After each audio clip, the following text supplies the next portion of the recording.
welcome to episode 31 of Can We Still Be Friends, the podcast that tests the limits of the friendship between two people who mistake movie taste for personal morality. I'm Nate Goss, here with Ryan Ebling. This year marks the 30th anniversary of Terry Gilliam's highly regarded Brazil. Gilliam's film, with his unique style and unparalleled imagination, has been written about and praised as one of the best science fiction movies of all time. It has also been criticized for being overly complex and hard to follow. According to our Letterboxd ratings, Ryan and I disagree about this movie, but the biggest reason we're watching it is because we've both been looking for an excuse to see it again. Brazil was not a commercial hit when it was released, earning back just over $9 million of its $15 million budget. People who haven't seen Brazil might still be familiar with its troubled history. Gilliam wrestled with Sid Sheinberg at Universal Pictures over the release of the movie, with Gilliam refusing to have his vision compromised and Sheinberg unwilling to release such a bleak movie. Gilliam used secret screenings to garner critical support and used a full-page ad in Variety to try to convince Sheinberg to release the movie. Gilliam, of course, eventually won out, and the movie went on to be nominated for 2 Oscars. But is Gilliam's final cut truly the wonder that many people believe it to be? Or is his dark vision less the work of a genius and more likely something that came out of his nostril? Keep listening.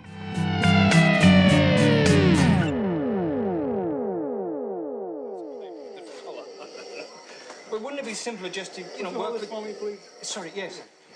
I was saying, wouldn't it be simpler to work for Central Services? Couldn't stand the pay. Getting warm. You couldn't what? Couldn't stand the what? Paperwork. Couldn't stand the paperwork. Listen, this whole system of yours could be on fire, and I couldn't even turn on a kitchen tap without filling out a 27B/6. Bloody paperwork. I suppose one has to expect a certain amount. Why? I came into this game for the action, the excitement. Go anywhere, travel light, get in, get out. Wherever there's trouble, a man alone. Now they got the whole country sectioned off. You can't make a move without a form. So that was Robert De Niro meeting our hero Sam Lowry for the first time. Mm-hmm. De Niro plays Harry Tuttle, kind of a vigilante HVAC Right. man, describing how you can't even be a heating and air conditioning man without copious amounts of paperwork. Right. They're having a very nice discussion about paperwork in that scene there. Yeah, one of the many gripping moments in Brazil where they talk Absolutely. about paperwork. But it's a good indicator of what the society is like in Brazil. Right. It's a very bureaucratic, government-run and government-bogged-down society. One that's also sort of trying to take advantage of certain technologies that aren't necessarily making life any easier for anyone. Right. And in this movie, we follow Sam Lowry, who is sort of starting to see the light in some of this. So before we get into the particulars of Brazil, let's do what we do. Talk about the first time we saw this. Okay. Do you remember the first time you saw it? I do. Okay. I remember me seeing it for the first time, but I don't really remember much about the movie, which It didn't stick with you no, it didn't at all. necessarily. And that's actually a really huge reason why I was really eager to revisit it for this episode, Yeah. because it had been one that I really felt like I must have missed something that first time. Yeah. I remember I was in college, and I was actually in the film class we were in together. That's interesting, yeah. And we had to watch certain movies. I think 2 for every decade, Yeah. and then I think like 4 of them had to be foreign films or Something like that. something like yeah. that. There was a There were rubric to it. parameters.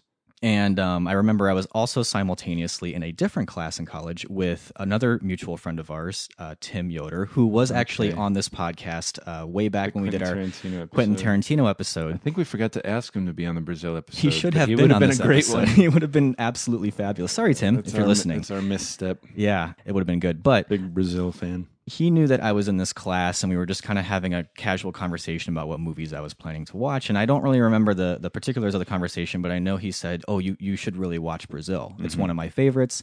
I own it." And I was like, "Yeah, okay, sure." I really didn't have much of an understanding. I knew Terry Gilliam as just being someone involved with Monty Python, and that's about where it ended.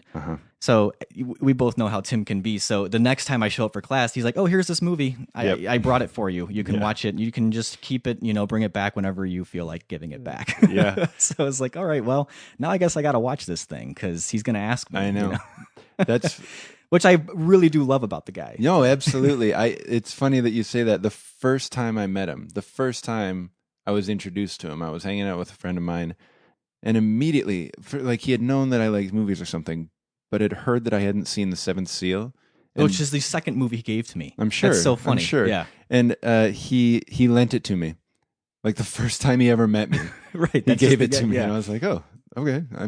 You don't know me. I may never bring this back. Yeah. I did. But I actually think I watched this for that same class. Really? Mm-hmm. Okay, well, we'll talk probably more about, so we were basically at the same stage of life when we had first seen this, students in college. But going back to just my experience watching it the first time, I watched it by myself in my dorm room, and I just remember being extremely underwhelmed. And the other thing that I remember is I think I watched the wrong movie. Like, I think I watched the Love Conquers All version. And this is me being really, I guess, pretty dense about Terry Gilliam and I guess his humor too, because now I know there's no way Terry Gilliam would ever say that without also being sarcastic. Right. But I'm like, oh, that's got to be the good one, because the other one just has a pretty boring title, Final Cut. The Final Cut. So I think, I wish I could say that's the reason I was underwhelmed, but I do think that even if I had watched the Final Cut at that stage in my life, I probably would have felt the same way. So for whatever reason, it didn't stick with me. And then I had that awkward, like, how do I tell my friend who was so excited for me to watch this movie and one of his favorites that it just wasn't doing it for me at all. Yeah. I don't remember how I did it, but somehow we're still friends. Well, he's gracious. He would hear it well. Since then, though, I've gone on to watch like 12 Monkeys and Time Bandits, and I love those movies. So I had been thinking there was probably something that I was just missing in Brazil. Sure. How about you? Well, like I said, I'm fairly certain I watched it for that class too. And I've realized that a lot of my opinions about the movies I saw, because I saw a lot of like important movies for that, like I was for that class, yeah, I was filling in a lot of so I was filling in Seal huge gaps, like all these things, and I realized looking back that there were a lot of movies that I like praised up and down just because I was supposed to, you know, and I think I probably did that with Brazil at the time, but I have seen it since a couple times because I ended up buying it. So I've seen it, and the more I watched it, the more I just really liked it, and the more I picked up on. Oh, I do actually. I like this. What a pleasant surprise! Yeah. I was. yeah. I could have trusted myself. Yeah. And speaking of the Seventh Seal, I don't know if I've mentioned this on this, but I remember looking back at one of my papers I wrote for that class, the one I wrote for Seventh Seal, and I just talked about it being Bergman's best, and nothing else lives up to it. But I had never seen any other Bergman. Like, it was just garbage. I was like, oh, I wanted to hit myself. It's by far Bergman's best. Have you seen the others? No need. Well, no need to see the others. You're a better man than I for even revisiting those film essays, because I am a little too scared to even do it. I don't even know how. I don't even want to go back and read how I used to write about film. I did it mainly because I knew I was going to have to teach teenagers how to write. Yeah. So I was like, what did I used to do? Like, that I could teach them not to do. Don't say stuff you don't know anything about. Yeah. Exhibit A. Like, you sound like an idiot. Yeah. So back to Brazil. I just really clicked, especially on the second viewing, with what he was doing. I was able to not try to follow the story so closely and just pick up more on smaller things that were happening and the big things that Gilliam does, because Gilliam does spectacle and largeness very well. I mean, from everything I've seen, and as much as I like 12 Monkeys, he has not done this sort of grand scale thing since that well, I don't think. He's used CGI a lot more, you know? Yeah. Like Brothers Grimm, I don't know if you saw that. I did see that. I didn't like that film. No, I didn't either. But I also heard that one was also kind of compromised in a lot of the same ways that Brazil was. Because people won't give him the budget to do that. Right. Fisher King had some stuff like that. But I think Brazil was probably where his vision has been most completely realized, as far as I can tell. I'm not trying to talk out of my ass like, well, like I did. He also did that movie, The Imaginarium of Dr. Parnassus, and that one had a lot of scale to it. The CGI worked a lot better. But it was a lot of CGI, and you could tell it was CGI. So it's just not quite the same as what you see in Brazil. Right. Yeah. Yeah. Now I have a question for you, though, before we move on. Sure. Is how much, before you even watched the movie the first time, how much did you know about the controversy and the story around the movie? I didn't know anything. Okay. That wasn't changing your perception at all. No. And for those of you who maybe don't know, we kind of alluded to it a probably. little bit in the introduction, but this movie has sort of its own history to it. Yeah. A very turbulent Yes. history. Is that what you're trying to Yeah, and it's go also for? kind of one of those, it definitely pits the artist against the big man of the studios in such a sort of obvious way that it's Yeah. easy to take sides and Yeah. and you can hear one side, you can hear And Terry almost Gilliam's a side, or you cliched can way. cliched is a good way to put it. Yeah, Because the studio said there's not a happy ending. right. And we need a happy ending. And Gilliam said, well, that's the point. And they There's also not- thought it was too long, to be Yes, fair. that's They also true. thought that it was too long because you couldn't have 2 evening showings with a movie that was 2 hours and 20 minutes at Right. the time. So they told him, cut it down, and here's a good place to cut Make it. it a You have happy you ending. have Yeah, a moment yeah. where you can have just a great happy ending Yeah. and let the audience be satisfied. So the studio, well, Sid Sheinberg was really the guy that because Terry Gilliam even clarified in interviews, I don't have a problem with Universal. I have a problem with this one guy. Yeah. And so he cut it down and said, this is the movie we're releasing. And Gilliam said, you either release my movie as I cut it or you don't release it at all. And so they were saying they weren't going to release it. But Gilliam found a way by teaching film at, I forget what college. Well, he wasn't teaching. He was just asked like to a- come in as yeah, a and guest speak and, about- and he was supposed to talk about what it's like to make films. Yeah. And his whole point was going to be that, it's not about the lenses you use or even your vision. It's a lot of this. It's a lot of dealing with. But he also his plan was to show the movie in yeah. its entirety. Right. Because, and it was the way he got around the studio's ownership of it was saying, this is basically fair use. It's a visual aid. Yeah, I I'm am using a teaching visual aid. a class on how to make films, and this is my visual aid. It just happens to be the 142-minute cut Yeah. of my movie. And so he showed that for about 2 weeks. Some critics saw it. The LA Film Critics Association loved it. They named it Best Picture of the Year, even though it hadn't been released. And then, Well, actually, we should clarify that it had been released in Europe under Fox. oh, that's true. As the full picture, Yeah. and the European audiences overall responded pretty well to it. So, so Terry Gilliam had a point in saying, like, this movie can do well. Right. Yeah, and then I don't know if those people saw the Love Conquers All version as well, which was the happy ending, shorter version. But they just backed Gilliam, saying you can't release anything other than his full movie. Gilliam took out a full-page ad in Variety with just a brief message, Mr. Sheinberg, when will you release my movie? Signed, Terry Gilliam. And then eventually he did release it before the end of the year in 1985. And like we said, it got nominated for two Oscars, Best Screenplay and Best Production Design. It didn't win either. It probably deserved to win both.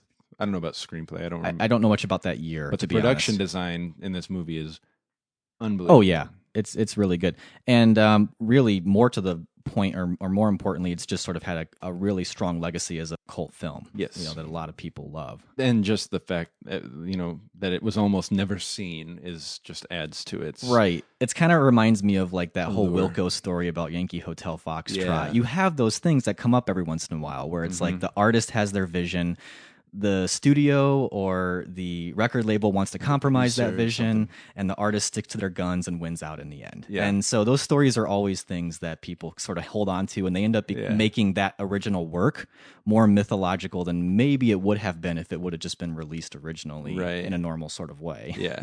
Yeah. But I feel like it's kind of the exception rather than the rule that the artist gets their vision Yes, out yeah. there. Yeah. So- all that to say, you didn't know that when you watched it the first time. I also did not Correct. know it the first. I also did not know it the first time, and I know we sidetracked a little bit there, but I think that's just kind of to give I think catch all of that's- you listeners. I mean, up a it little is bit. part of Brazil's thing. Yeah. So let's. What did you rate it? Letterboxed before the rewatch. I hadn't actually. Oh. I know in the introduction, I think it said we have different ratings. I guess that's technically true because you probably have it rated and I don't. Yeah. This was one of those movies where I was You so didn't feel comfortable rating certain that I just misunderstood it the first time, and I was not in the right place, maturity level, or even just in my history, my personal history of watching film. That when it came time to set up my Letterboxd account a few years ago, this was one that I said that I had watched, but level-headed. I refused to rate. That's good. I rated it at 4.5 stars. Okay, I rated it very highly. and I think I will say if I had rated it and I just kind of remembered my feelings that first time, I probably would have given it like 2.5 Okay. because I just did not like Right. it. So now that you've rewatched it and it's fresh? Does it rate higher than 2.5 for you? It certainly does. I am happy to declare that I do like this movie. Hey, podcast episode over. Yes. We'll see you Thanks next time, for listening, folks. guys. You can always catch us on Twitter. I think that, and we should, I'm hoping we can dig into this a little bit more about, the importance of rewatching movies, especially ones that you maybe write off the first time, and what are the criteria that make a movie worth deciding to revisit, because this is certainly a case in point for me of like, I really didn't even enjoy the movie the first time. So there really, if I wasn't someone who really wanted to kind of dig into film as a medium, there'd be no reason for me to really revisit this movie, because I would just be watching movies for enjoyment. I didn't enjoy this movie. Why revisit it? But for me, knowing that so many people love this movie, I'm not someone who doesn't like Terry Gilliam. So I'm decided to give it another shot. And I'm really glad I did, because I was able to basically do a complete 180 on it. Good. So, well, how about you though? Maybe you didn't like it as much? Did it change at all? It didn't. 4.5? No, I don't think it necessarily changed. Yeah, I'll keep it the same. It's just, as much as I like this movie and as much as I like rewatching it, and I think there are layers to it, I've seen it enough that sort of initial like, whoa. I'm like, yep, I remember that. It's all still there. Right. Yeah. It's just sort of affirming what you kind of already caught other times watching it. So it definitely didn't bump it up. I'll keep it at 4.5 just because I will. I still liked it a lot. All right. I think enough, I laughed right? more this time. I think I thought it was funnier this time. Well, I certainly did. There were, and I was actually kind of surprised at how often I laughed at stuff that was just pretty basic humor. I guess that is the way I put it. Like, it's not sort of humor that you have to understand the world to even get. There's a lot of that in there. Yeah, for sure. But there are certain moments that are just silly humor that I really like. Well, it's that sort of Monty Python stuff. Yeah, it's very Monty Python. Coming through. You remember Alison? Evening. Alison. Sam Larry, old friend. Alison, yes, of course. Oh, you look different. Well, I'm 2 years older. And she's been to Dr. Jaffe. She doesn't like me telling people, but in fact, she's really pleased. I knew there was something different. Remember how they used to stick out? What? Oh, yes. Well, rather. Always used to wonder if they were real. What, my ears? Sorry? Dr. Jaffe pinned her ears back. Yes, that's right. Always used to wonder if she wore false ears. Oh, Mr. Helpman. Yes. False ears. Let's start off by talking about what worked better this time for you, or what caught your attention. Just what was different about this time. So here's what I think I noticed about myself. Something that was true for me for this movie, and I think would be true for a lot of people, is that I kind of had to live a little bit more to understand the humor of what it was really satirizing. I guess maybe I hadn't gone through really living through the hell that can be waiting on the phone for a customer service representative, or dealing with all sorts of bills and like paperwork, permits. I mean, so much of this movie is really knocking on that bureaucracy, stacks and stacks of paperwork, inefficiency, illogical decision making based upon errors and clerical errors, and it does it so well that I don't think I really had a good understanding of that in college. I don't think I had that experience, and it took a few years post college working in a few jobs where you saw some things that you thought were idiotic, or you saw certain decisions being made that you were like, that doesn't make any sense, and everyone around you saying, yeah, we know it doesn't make any sense. But that's the way it goes, because that's just the rules, Worked under a few different bosses, or like just those sorts of things. Yeah. So I think that worked for me, because once I could understand that world, I mean, this is what really makes it the dystopia that it is that how kind of sad it is, sad, how similar to real life it can be at times. But that's where the humor comes out of. Humor comes out of you relating to that, saying, yes, this is a very dark dystopia, and yet I just experienced that yesterday. Yeah. The mundane, making a revolutionary hero out of somebody who wants to repair a heating system, or an air conditioning system without filling out forms. It's brilliant. It's just this very low stakes. Very in most other stories, he could be considered a terrorist because he's freelancing. I feel like so often it's really heavy-handed. Like, Kafka would have just, and this is a very Kafka-esque story. I think one of our listeners emailed us about us, and we'll get into that, I think, maybe later. But I don't think we need another Kafka, you know? And I don't think Terry Gilliam went there. He had those elements, but, you know, no one's, I guess for a long time, nobody's life is really at stake. It's not just horrifically labyrinthine for him. It's just mildly irritating. It's just really, it's annoying. It's an annoying world to live in. Yeah. But on top of that, I think the way he raises the stakes is with that opening scene with the politician on TV talking about how they're this mundane, inefficient government that is collecting a ton of information on people, that is very benignly oppressive. Well, it's oppressive in a way that isn't like what you see in 1984, where at any moment you could, which I guess does happen in Brazil, where the buttle is snagged up. They do. Yeah, but overall, I mean, most people aren't living in that fear. Right. They're living. They're actually kind of poverty and kind of garbage, but in a way. But they're also encouraged to buy and buy and buy and buy. And so in that way, it is so true to the world that we live in. Oh, now. Absolutely. And what I was getting at that makes it so true to the world we're living in today is that they use this annoying bureaucracy to keep people focused on those tiny little minute details and ignoring the fact that, which would, I don't know if this was absurd in Gilliam's mind, they were at war for 13 years, fighting terrorism. Right. And that the government felt that they needed to collect mountains and mountains of data on everybody in order to defeat the terrorists. Or at least that's the story they're pitching to everybody. Right. What do you believe is behind this recent increase in terrorist bombings? Bad sportsmanship. A ruthless minority of people seems to have forgotten certain good old-fashioned virtue. They just can't stand seeing the other fellow win. If these people would just play the game, they'd get a lot more out of life. Nevertheless, Mr. Helpman, there are... And they're saying, don't worry about that. If you don't go shopping, buy some crap. If you don't want us to collect data, then you must want the terrorists to get the upper hand. Is what they say in Brazil. How scary is that? that is what you heard when Edward Snowden came out, and blew the whistle, and we were basically comparing what he did to terrorism. Yep. I know. And they were saying, what do you want the terrorists to win? And it was kind of like, well, what did he really do that was a terrorist act other than just let everyone know what they probably should have known all along? Yes. Yeah. I don't want to get too political. Right. That's not the that's show. True, but this is Brazil, and we're talking about the world Gilliam's painting. Yeah. Talking about Brazil, the facts of what happens in that movie, you could just take out the two words in Brazil, and like everything we say is actually applying to the world right now. Yeah. But that was something that it was on this viewing. It was funnier and it was scarier. Yes, both in equal measure, because everything that's going on, like the fact that their first step in interrogation is torture. Mm-hmm. That they go right to that.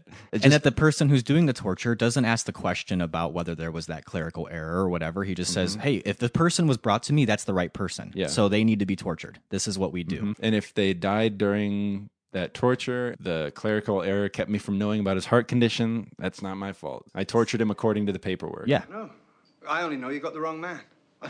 Information transit, got the wrong man. I got the right man. The wrong man was delivered to me as the right man. I accepted him on good faith as the right man. Was I wrong? You killed Buttle. Sam, there are very rigid parameters laid down to prevent such things happening. And it wasn't my fault that Buttle's heart condition didn't appear on Tuttle's file. Back to the movie strictly. It's one of the great things that Terry Gilliam does is that he's got these very heavy themes, these heavy topics, but the movie stays pretty light. It doesn't drag because of those things, but he also doesn't gloss over them. I'm thinking of when, because of the clerical error, the police come in to Buttle's home and take him away. And like, it's a very chaotic, very high energy scene. And then there's a shot of just Buttle's wife standing in silence in the apartment. And you see just all the destruction of her home, and they just came and then they left, and her husband's gone. Her house is torn up. Her kids are terrified, and she's left to deal with that. Yeah. So all she does is faint.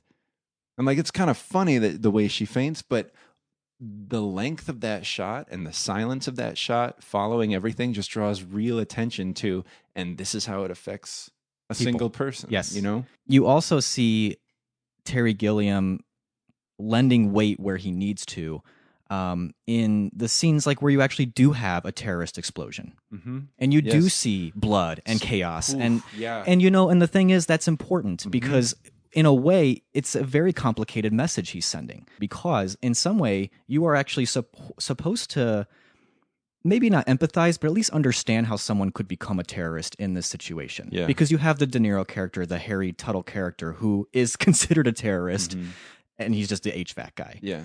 And so if he were to make a movie that all the terrorists just looked like that, then really you would just draw the conclusion that terrorism actually isn't any real threat. Right. And no, terrorism is a real thing. And here, look, there's when we have an explosion, real people die, and there's maiming, and there's chaos, but there's also the reality of they've been at war for so long, and terrorism's been this thing that's just always been there, that you've got that. And then there's a little bit of humor in the fact that Lowry can be sitting there with his mother, and she just says, "Why can't you just do something about this?" And he's like, "I'm on my lunch break." Yeah, right.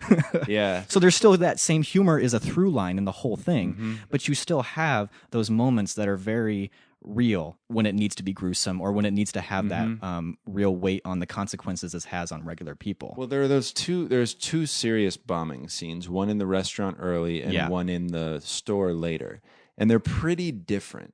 The explosion in the first one is very real, and you do see some carnage from that. It's all in the background. Yes. And again, that scene is played much more for laughs, saying, "Can't you stop this? I'm on my lunch break." The waiters come and bring a screen where you hear screams and sirens, and the fire's still going, but they put a screen up just between them so they don't have to look at it while they're eating their meal. That's also very that's a level heavy. of profundity in itself. Yes. Absolutely. There's so many layers to this movie. Absolutely. But then after he has already, like you said, created a lot of sympathy for these terrorist-like characters, you're rooting for Jill, you're rooting for Tuttle, you're rooting for Sam to join them. Yes. That is when the bombing is its most shocking and disturbing. Like, the people are just reaching, and they're very bloodied, and the wounds look very real. But on top of it, he's in it, and he adds another layer of something for you to consider. I still haven't quite sorted out what it is, but the people are like mangled and piled in with mannequin limbs, and so you can't quite tell when a mannequin limb is being stepped on or a human limb is being stepped on. And so you've got like a lot of different things going on there. Where are the people in this culture just lifeless mannequins doing what the government tells them? Well, no, they're not, because they're bleeding and they're in pain and they're reaching for him. And are you okay with Jill now because she may have done this? And then you find out that she didn't. But that it's just the handling of those two scenes alone elevates this movie into, maybe, I don't know, genius level. I'm not finding my words very well, so I'm gonna speak in hyperboles and superlatives. Well, it certainly shows that Terry Gilliam in 1985 had a very profound understanding of the world that either we were living in or that we were headed towards. Well, for him, a lot of that was based on what he saw with NRA violence living in England and Ireland. So for him, it was a reality, the terrorism. But I guess what I thought was kind of a new spin is showing that, but also showing the culture it's in, which is one that is driven by consumerism and is a full population of people who really don't want to think about it. Right. And they'll do whatever they need to do to not think about it, Right. whether it's cosmetic surgery, whether it's... the acid, where you're like, oh, maybe in 1985 they were like, the acid thing seemed so far-fetched that people would use acid to, but it's like, we'll use Botox. It's like a we basically serious poison. Yes, we paralyze the face to make it look better. That's controlled poisoning. But yeah, it's a culture of distraction on the consumer appearance level. Like, try to just make yourself look as good as you can and buy as much as you can. But also distraction on we're going to put up such a smoke screen between the people and the government so that they can't see. They're so distracted by what we're making them go through that they won't even think to ask what we're doing on the other side of that. What I really appreciate about Brazil was that I think, like a lot of really great sci-fi, whether it's, I don't know, 1984 or even Blade Runner or something like that, is when you have something that is so solely the vision of its creator, it doesn't line up neatly with any ideology. I was reading something where Terry Gilliam actually said that surprisingly Brazil has become a favorite movie of those on the hard right. Really? And I can see why. Oh, anti-government, like less government. I can see that whatever your political spectrum is, you can find something in here that you can say, yes, this one's batting for me. Brazil gets it. Brazil gets my, whatever, whether it's left or right or east or west. And the fact that he can pull that off and it's still a consistent world shows that it's actually probably just more true to life. Yeah. Even though it is a very exaggerated depiction of that life. Yeah. It's just that, the right's going to look at that and say, oh man, look at how awesome he satirizes bureaucracy and the paperwork and the inefficiencies of government, And then the left's going to look at that and say, but look at the way he treats terrorism and the way that the government sets up this fear of the people and then uses capitalism as a way to blind them to not have to deal with it, but then say, we're going to collect all this information so you don't have to think about it and you never question whether you're supposed to be having all that information collected on you. And it's like, no matter where you come from, you can look at this movie and say, yeah, this movie gets it. This movie is brilliant. And the fact that they can do that and still pull so many laughs out of you that you can somehow laugh at the end of this thing. It's a dark humor, which it would have to be, but it works. It's effective. It's very effective, And the fantasy sequences, he pulls it all off. If 1984 all of a sudden had a literal angel knight in shining armor fighting a samurai who bleeds fire, you'd be like, that... It's a real tonal shift. But Brazil does it perfectly. Yes. You are with it, and you're not lost when it happens either. Those sequences play into a lot of Sam Lowry's ideas of what it means to be a hero. In those scenes, he's almost always saving Jill. Yeah. But then in real life, Jill doesn't need saving. Right. She's actually usually the one in control. In fact, I was watching scenes of that and I was like, I see a little Mad Max Fury Road in this. I mean, with Furiosa. I mean, she's driving a truck, and, absolutely. And she really doesn't need him. He just won't go away. He won't go away. And then the way he actually does, quote unquote, save her by, killing her bureaucratically, going through the paperwork and saying she deceased. Well, it's not effective. It doesn't work.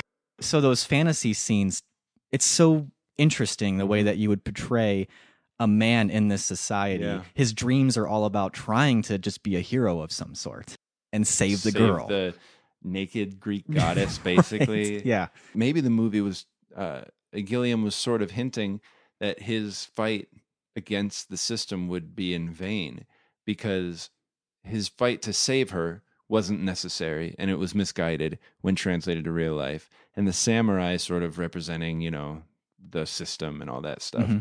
He fought against it and was victorious in his dream. But again, was he just kind of pointing to us to say, like, well, in real life, this was never going to hit that? I don't know. Well, I think it really does pinpoint why it was so important, at least for Terry Gilliam, to fight for his ending of the movie. Yes. Because how cheap would that be? Yeah. If that really was the ending. And for those of you who don't know where the studio wanted to end it, it was when it was basically them in bed together, happy. Yes.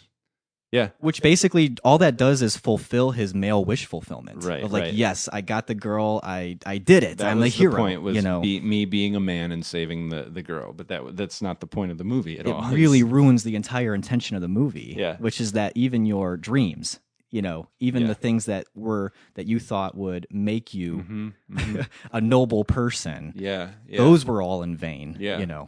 And all formed by corrupted sources too. Yes. I wanted to, one of our listeners, Eric, emailed us just his thoughts watching Brazil, and he always emails us pretty much after every movie that we do, and I always he's love always reading great. it. He's always great. Sometimes it's a little too lengthy for us to read the whole thing, but this one was nice and brief, and I'm not saying that as a bad thing. Yeah, we I like the long I emails like reading them. But I just wanted to basically read his email that we got, because I think for me at least, he actually really did encapsulate just the little things in the movie that I really appreciated. Yeah. So he says, I hadn't seen it for maybe 20 years. I enjoyed it quite a bit. I'm a fan of Gilliam, and 12 Monkeys is one of my favorites. I like these Kafka movies, so he brings up the Kafka point as well. Right. I love the scene where Harry Tuttle is smothered in newspapers and then he disappears when Sam tries to free him. I thought that was interesting too, but I don't know what... I was trying to get the significance of that, the meaning of that. Yeah. I don't know either. Maybe there doesn't need to be. I don't know. It takes place after he's already being tortured and So kind this of is gone mad. supposed to be kind of a fantasy sequence or a dream sequence, right. I guess. And I don't know, it could be, like I was saying, that the fantasy of beating the samurai was showing us that he was never going to prevail.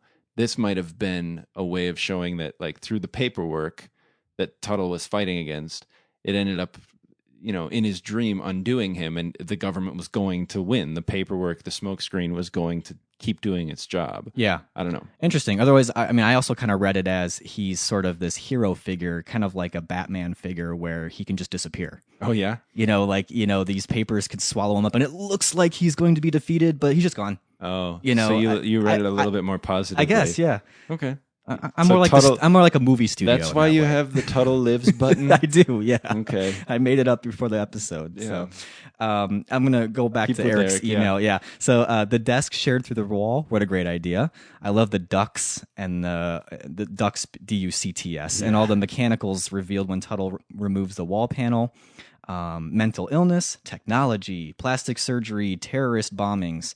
Seems as though this movie could have been made today. The themes are still quite relevant. The boobs wrapped up in a ribbon, though. That would only happen in the 80s.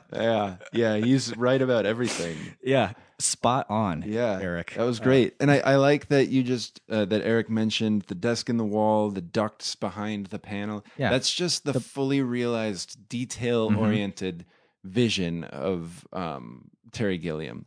There's just duct work everywhere in this movie, and I think that it just gives you this vision of like everything's connected through these tubes, basically, and it makes me think of how a lot of people who maybe don't know quite what they're talking about, but they'll compare the internet to a series of tubes. Yeah.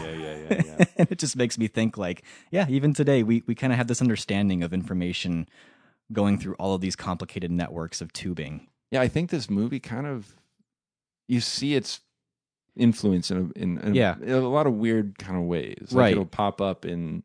Yeah, I think it's iconic in the sense that this is sort of a later, 80s and beyond challenge to the workplace. Whereas you had, I think, an early film with like Modern Times or like even something like Metropolis. Right. And things. It was sort of doing the same type of critiquing of the industrial world and how it was dehumanizing. Yeah. But what happened, I think, was a lot of us never got into factory jobs or assembly line jobs. We went to college and we went to these jobs that were like supposed to be so much better. These jobs where we could have our own desk and and we could make a little bit more money. This is how you avoid being a cog in the machine. What I think is interesting is this. I have to think. Maybe I wonder if The Apartment might be an earlier version of this, but a little bit, yeah. But I think that this one really drives home because it is so much in that same style as Modern Times or Metropolis, but it's all people working desk jobs. Yeah. Where you realize, okay, that thing they were talking about back then, the industrialization of America or society and how that's so dehumanizing, it doesn't change once you move out of the factory. Right. It still stays just as dehumanizing. Yeah. And in some ways it's even worse. Yeah. Because you're not even doing anything physical. You're just basically numbing yourself with a lot of paperwork and staring at screens. Yeah. And boy, does that hit hard for me as a librarian that spends most of my day at a desk staring at a computer screen. Yeah. And I think going back to your point, though, about the influence of Brazil, is I think as you've seen more and more filmmakers picking up on this idea of the dehumanization of technology or of the more white-collar workforce, they're looking back to Brazil and seeing how it was done in 1985 by Terry Gilliam, Yeah. Just one thing that I noticed this time that I don't think I ever noticed before is outside the mall, somebody carrying a Consumers for Christ banner. I was just going to mention the T-shirt too, I think, right? Was there a T-shirt? I think. I just saw the banner, and I just thought that was really funny. Well, here's what's funny and ultimately very sad about that is I saw that and I said to myself... Funny because it's super sad. Well, no, but I mean sad also in the fact that was for a laugh. But be honest here, if you saw somebody in the mall or somewhere wearing that T-shirt, would you even think... Like, that doesn't seem out of the ordinary to me at all. No, I wouldn't be... I would... I would not be surprised if I saw someone actually wearing that in total sincerity. I wouldn't be, happy. No, not at all. That's not what I'm saying. But yeah, I'm just saying we've reached a point, even in a lot of our religious dialogue, where it's just completely acceptable that consumerism is who we are. Yes. It's part of our identity, and it even seeps into our religion. And let's just embrace it. And capitalism is Christian, and that's the way you do it. And I mean, you hear that now. I guess we are getting political, but like when you heard the way that people on Fox News and like more conservative radio hosts were talking about the Pope's visit, it was all about him being an anti-capitalist. Well, what is he doing here? Stick to the... They really could be wearing a T-shirt that said "Consumers for Christ," and they would, as they were saying that. Yeah. And I don't know. I don't know where on his absurdity scale he would have put that, but it's pretty low. Nowadays, yeah. Maybe it was then. I mean, he wouldn't have even brought it up. And so here's another thing that I'm thinking of. I'm like, Terry Gilliam couldn't have been a prophet.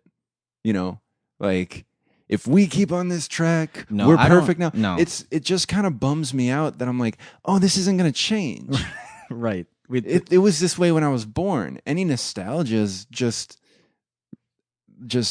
glossed over garbage.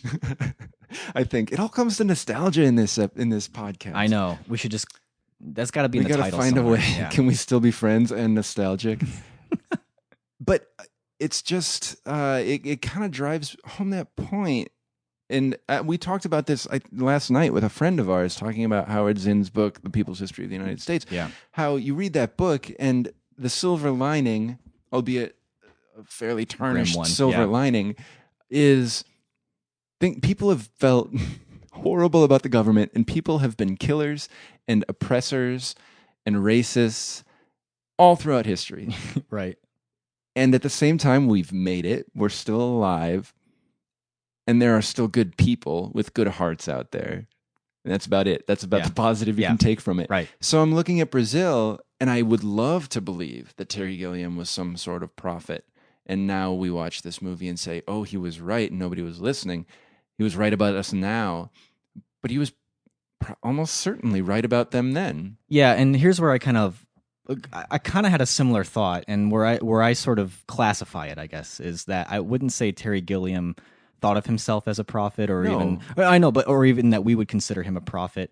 I think he is what we always need throughout history, is an artist. Yeah.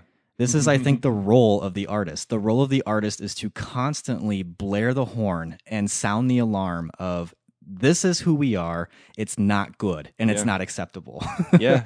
And people do it in different ways. Howard Zinn writes a book about it, but Terry Gilliam makes a really great fantasy dystopia, film in the 80s about it. Some art dies and some art lasts. Yeah. And the art that dies is the art that probably panders or tries to be, a little too one-sided or doesn't try to tell the whole story. And the art that you see that lasts is so authentic and so genuine. And the reason it is because it comes from a very human place. And that's the timeless element. The timeless element is that, certain things about the way humans interact and the way humans behave, it never changes. And it's not all good things. Right. And so the art, even if it's dark and damning, it will last. Even if the technology in Brazil doesn't look exactly like the technology that we have now. Sure. Well, I read a thing that made a case that this movie is not futuristic at all. And I want to go back to your point about the role of art and the good art not being too one-sided, like you were talking about, right? I mean, that sort of. I mean, if you're talking, what you were saying that people could one-dimensional might even be one-sided if it's a very Yeah. I don't know. What were Anyway, you going to say? well, Just what go I ahead. was going to Yeah. say is that the thing that strikes me about Brazil, and again, I don't want this to sound like blindly hyperbolic praise, but for one thing, he was kind of working in England. So the idea that this is strictly America, Right. like for some reason that we're reading this as, oh, this is about America. and this Right. is so, he wasn't necessarily making it No, about I see it America. as like developed countries in the West, Yeah. you know. But I don't think he was trying necessarily to bring down any one world leader, any one world government, like national government. He was aiming to tell the truth. That was sort of his goal, was to say, like, what are the real injustices or the real problems with this system? And it kind of struck me that the phrase, the truth shall make you free, is used in the movie as a propagandistic line by the government. But I almost think that the truth is what sets this movie, not free necessarily, but makes this movie so powerful. He's just so right, Yeah. is like the only way I can describe his view of things. Right. Because he must have been describing his world, but he's also almost scarily accurately describing our world 30 years later. And the sad thing is, it will probably accurately describe the world 60 years, yeah. 50, 60, 70 years later from now. Yeah.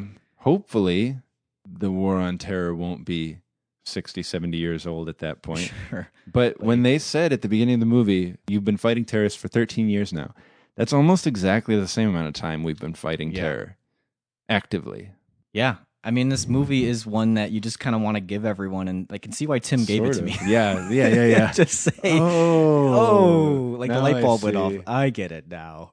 And so where does that leave you? I mean, is it kind of defeatist in the sense that like you really don't think anything could ever change, or is it more of a Sure. personal thing where it's like, Yeah. okay, some things will never change, but there's a way that I can navigate that. That is There's- almost the lesson I have, like the main lesson I have learned as growing into an adult, is that the difference you make is very small. I don't mean ineffective. I mean very small batch. Your responsibility is to change yourself, and if through love and friendship you can change other people, then do that too. But there is no room for beating anybody up to change them. Yeah. And no room for shutting out an entire group of people because they don't believe the same way you do. And this sounds so like such a platitude, but that's just what I've learned. And that's what this movie, that's why I watch this movie and don't despair. We're speaking in platitudes. We're being very sort of like heavy-handed and prescribing the way you should live, but that's not in this movie. It is and it's not. Like, I mean, it just presents it to you. Yeah. And if you get that, that's awesome. If you don't, well, it was still a really good movie. I laughed. Yeah. So that's what this movie does. It doesn't just fill me with despair. It just kind of reinforces that you're still one person and you're still you. And until they kill you, they can't take that away Right. from you, you know? Yeah. And I also think that there's something to be said for recognizing the world the way it is and to at some level just kind of laughing about it. Yeah. Which Absolutely. Brazil just does, Yeah. you know? And so even if that's all you can take away from Yeah. it is, boy, aren't we idiots sometimes. Yeah. And we do some really stupid stuff. Yeah. You know? No, I think that's super important that, like, at some point, just laugh at it. All right. So Brazil. Yeah. Let's talk about Have you seen it? Have I? Let me tell you about a little movie I just saw called Brazil. Let's talk about how our friendship is with this movie, and then let's also talk about maybe if our ratings are have changed adjusted. a little bit after our discussion. Maybe let's start with the ratings on this. After watching Brazil again for the several hundredth time or whatever. Yeah. I've never not watched this movie. Right. What's it looking like for you? Are you sticking with the 4.5? Oh, well, certainly at least sticking with the 4.5. I think after this discussion, though, I feel like it really expanded what I admire about this movie. Yeah. I don't think I'm going to go 5, but I could easily go 5. Sure. On a different day. Yeah. If I was feeling more generous. Yeah. I'm feeling pretty stingy Yeah. today. So how far did yours move up? Well, I think actually, which is funny, I don't think I actually said it in the beginning of the didn't. episode, but I probably would have given it 4. But I think after talking through it a little bit more with you, I would also probably go up to probably 4.5. Yeah. That little half star really means a lot. It does to me, it does. at least. And I also but- probably wouldn't quite go 5 because I really reserve 5 for like. Yeah. I don't know how to explain it. Maybe if Tim had been here, Yeah, he would have bumped us up to 5. he probably would have. He's I got bet that he would way. have. He could convince me of anything. Well, I think it's pretty clear that we're best buds on this one. Yes, We're not. Wait, I think we can solidly be best buds, which Yeah. feels pretty good. Yeah. Well, then let's talk about next episode's movie. I always look for, well, always being the last year that we did this, but Yeah. October is Halloween, and Yeah. I love, personally, I actually love in October just going through a ton of horror movies and kind of catching up on a genre do that too. I have a lot of blind spots in. So Well, yeah, I mean, we only watch them once a year, so. true. I give it 1/12 the attention that I give other genres. Right. Is that the The math? science Is checks that the- out, yeah. Yeah, okay. Yeah, so additionally, kind of horror movie pioneer Wes Craven died earlier this year. So in his memory, we are going to watch one of his biggest hits, I think, Nightmare on Elm Street, the original 1984. I mean, I know it was a big hit. I don't know if it was one of his biggest. You know, like I think it was. I was tempering it, whether or not, Right. you know, I don't want the fact checkers out there to. But I mean, jump Freddy on me. Krueger, even as a character, Yeah. is so iconic. So we'd love to be able to talk about that and, Yeah. and revisit that in memory. Well, of you're Wes Craven. revisiting it. I've never seen it. That's right. Yeah, you've never seen So- this movie. Yeah, kind of like last year's Texas Chainsaw Massacre. I'm sort of filling in gaps of how have you not seen that horror movie? And I'm excited to see it. I guess I don't know what to expect. I'm not a big 80s slasher connoisseur. I think you might be pleasantly surprised. I've seen this movie before. I've only seen it once. I'm excited to see it because it actually wasn't one of my favorites.